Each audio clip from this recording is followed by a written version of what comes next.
Hello everyone, I'm Ed with Boss, and I'm here today to talk with Knack Brewery and Fermentations here in Kankakee. Let's go in and have a beer.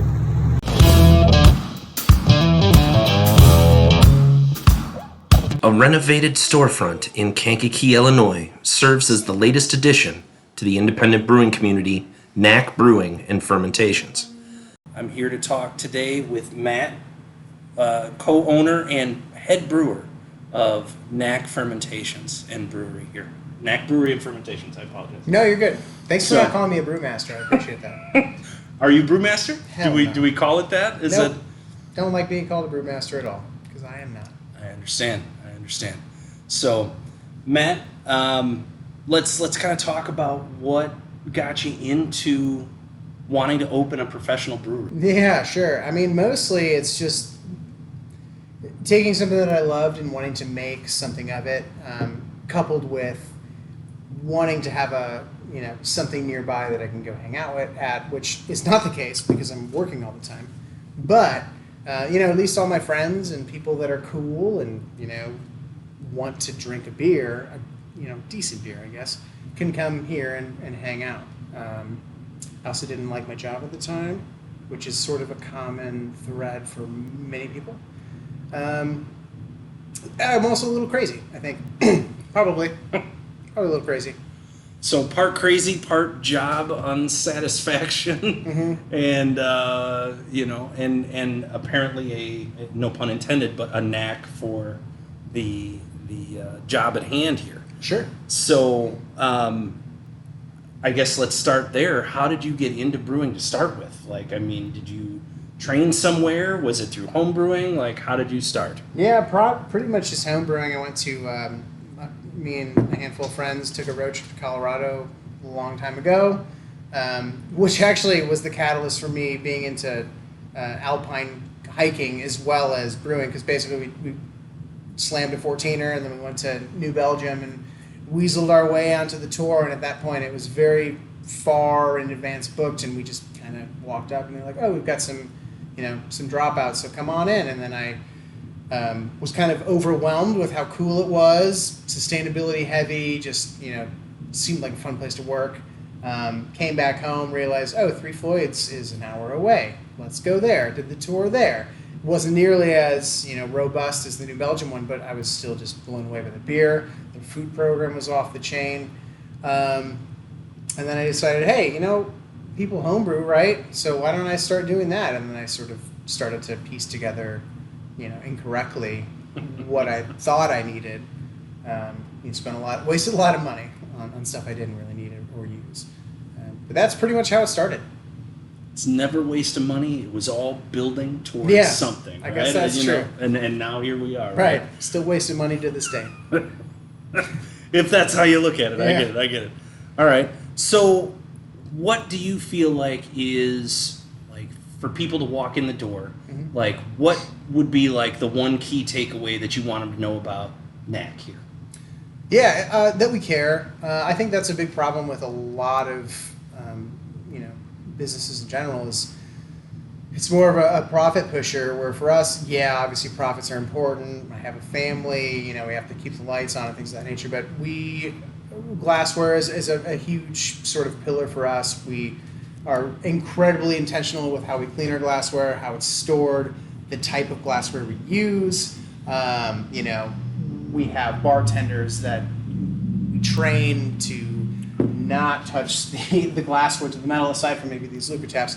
Not dip the liquid into the tap.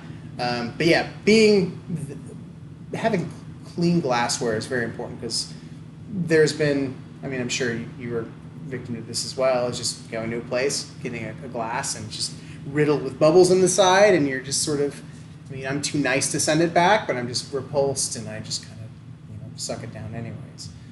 So just being intentional with our cleanliness, and we want you to ask questions. When people come in and I can see they're looking at our menu board and they're like, I don't really know what I want. I'm just like, I can kind of tell you're not a craft beer person per se, or a beer person in general.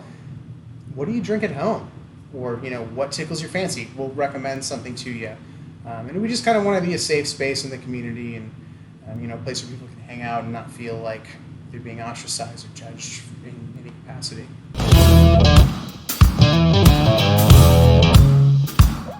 Sure, it's very small. It is a 1 barrel Blickman Herbs based system. It's 3 vessel.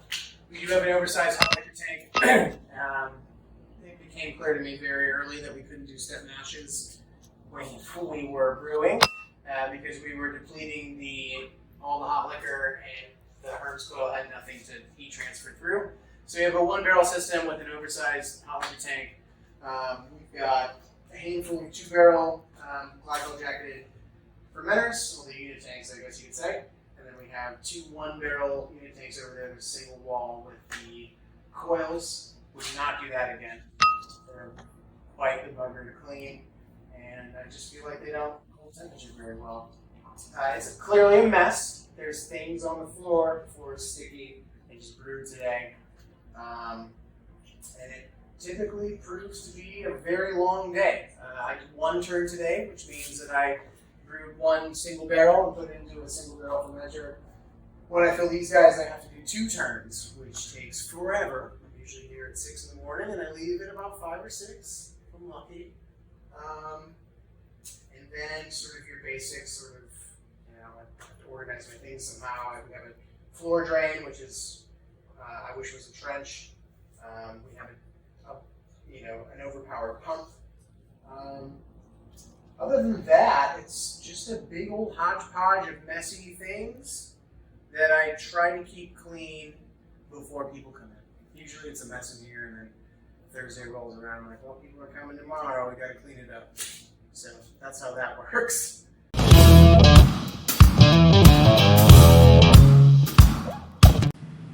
All right, so back here from the brewery, tell me a little bit about the mliko. Is that how you pronounce it? Yeah, and roughly translated, it means milk pour. There's 3 types of Czech pours. There is the Hydlinka, which is your standard, full half liter with about 2 fingers of foam. You have your snit, which is half foam, half liquid, and then you have your mliko, which is mostly foam. We don't, for our lagers that come on our Lucre taps, which are from the Czech Republic. They're side pull style. They're a little bit different than your standard forward sealing or whatever sort of regular tap you have, is where these are open and closed. These have a variability because they're on a ball valve. Additionally, they have a screen at the end of the faucet which sort of agitates the foam. Also, you pour these a bit differently. So your standard faucet, you will just pour without this touch. When this touches glass or liquid, it's a big no-no. These you actually touch the glass, you dip it underneath the foam to prevent aeration and keep the aroma in. So it's sort of a unique thing. They're also incredibly expensive. Mm-hmm. So that was fun to deal with. But yeah, I can show you exactly how they work. These actually come off every night, which is also something that we have to remember after a long shift, is take them off, soak them in some beer clean. Or some sort of cleaner, just to make sure that they're clean for the next day. So what's the benefit to these different pours? Yeah. Like the 3/4 foam versus the half versus the quarter? I mean, it's mostly based on what you're looking for from a volume perspective. So your Hydlinka is your full pour. So if it's your first beer of the day, you want a full liter. Maybe you had a bad day at work. Sorry, a half liter. You had a bad day at work or something like that. You want to start with a half liter. Maybe you'd order that. The snit is, I don't really know what the point is. We don't sell them here. That's just too much variety for many people. The mliko is basically for, you want to have one more beer. You've been drinking with your friends, but you want to drink more. You just don't think you can handle a full pour. You would do something like the mliko, which is mostly foam. We don't do tasters on our lagers on the Lucre because they. It's a small cup. It's very tiny, and it would be mostly foam. Whereas these are full volume, 23.5 ounces with a line at a half a liter. So we can actually give you an appropriate amount of beer with the foam sort of as it dissipates. We encourage you to drink the foam. I'll show you how it works. If you like. And we're going to cut to that right now. It's very important to rinse your glass out. Typically, if you're in the Czech Republic, these would be in sort of a cold water bath. Never freeze your mugs or your glassware. It's gross. Just don't do it. So you're rinsing your glass. We typically do it for a little bit longer to get the glass a little bit colder than room temp. And then, like I said, you're actually going to dip the end of this in the bottom of the glass, and you're going to open this ever so slightly. Since it's on a ball valve, we're going to open it a little bit. It's going to agitate and basically foam entirely. And then we're going to fill it like that. It's going to be a little weird. Typically people order the mliko, they say, I just want a little bit. And when I pull this out, they're like, whoa, no, I didn't want that much. But really, it's only about 6 to 8 ounces worth of beer. So mliko, you just kind of fill like this, and until it's at the very top with foam. You'll see a comical amount of liquid at the bottom there, just a little sliver. And then once it gets to the top there, you close it off, and you'll notice that this is dipped the entire time to prevent any sort of oxidation and keep the aromas into the beer. So we encourage you to drink the foam. Cheers. Yeah, it's good. Do I look ridiculous? I'm sure I do. That's part of it. It's part of it. So the mliko pour after it dies down a little bit.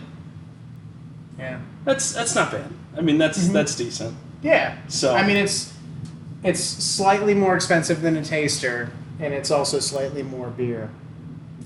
This foam is actually, I don't know what the statistic, I want to say it's 4 times more water dense or liquid dense than a standard foam. Okay. So it's a bargain, really. And we do encourage, like I said, to drink that foam. For sure. Also, For sure. an indicator of a good, healthy glass, a clean glass, is this It's lacing. all that lacing, for sure. Yeah. Look at that lacing, ladies and gentlemen. We're going to zoom in on that. Zoom in here. on that. Ooh, there we go. Also, Look stem at mesh all of that. sort of has a play in that. Logo out. Always logo out. Right? Go out. So, all things considered, man, you're off to the races here. You've been open for, what, about a month now? It'll be a month this coming weekend. And how you feeling about everything? Well, I got to clean the lines again, which is terrible. But other than that, I'm feeling really good. Mm-hmm. We already have regulars, and they're all hilariously awesome. I'll be glad when I'm not working 60 hours a week, but I don't hate it. I like it better than my corporate job, being one of 140,000. So Sure. Most of us do. Man, I Yeah. could see that. yeah, right. I could see that. So Matt, where are you guys located at? Sure. We're 789 South McMullen, which is at the corner of what really is Washington Street and Water Street. There's not a lot going on around us unless you need some plumbing and piping done. We have Glady right next door. We're river adjacent. We're hoping to make that more river front at some point. That's sort of the long-term goal, is to expand to the river. The river is incredibly underutilized here in Kankakee County. There's no outdoor dining riverside dining whatsoever. There's one bar that has riverside drinking, Viewing, I guess. yeah. Viewing. So we're hoping to be the next sort of riverside venture here. We just want to have a cool space for people to come hang out and come from wherever the heck. We've had people from Will County, some from Cook. It's been nice to kind of see all these new faces, either county-based or otherwise, and kind of build a relationship with them. And super validating to find out that they like what we're doing, which is a direct reflection on me, which is, anytime you do something artistic, you have your friends that'll tell you they're too nice to tell you whether or not it sucks. It's been very validating to hear that people enjoy the product and the space, regardless of how small it is, and maybe cramped sometimes. I watch people come in all the time and sort of assess the situation as to, can we sit down in here? Do you want to just get one beer and leave? So rest assured, we're going to change that here shortly, and you won't have to make that decision anymore. Well, I got to tell you, I'm having the pills right now. What do you call it here? The no static at all. It's based on a Steely Dan song called FM. To Knack Brewing here in Kankakee. Order the pills. Order the block of flats, which is my personal favorite. Or any of the other offerings that they have here. I've yet to have a beer that I'm like, that's not good. So, and I've tried almost all of them. So, That's good to hear, man. So yeah, no, absolutely, and no smoke in there. No smoke. My butt is down here. So He's that's not blowing any right, smoke. no blowing smoke. So, cheers to everyone out there, and like I said, come to Knack Brewing and Fermentations here in Kankakee. Cheers, everyone. Cheers. Oh, you left me hanging. Shucks. All right, I'll hit it. Here we go. Cheers, y'all. See you soon. Hopefully.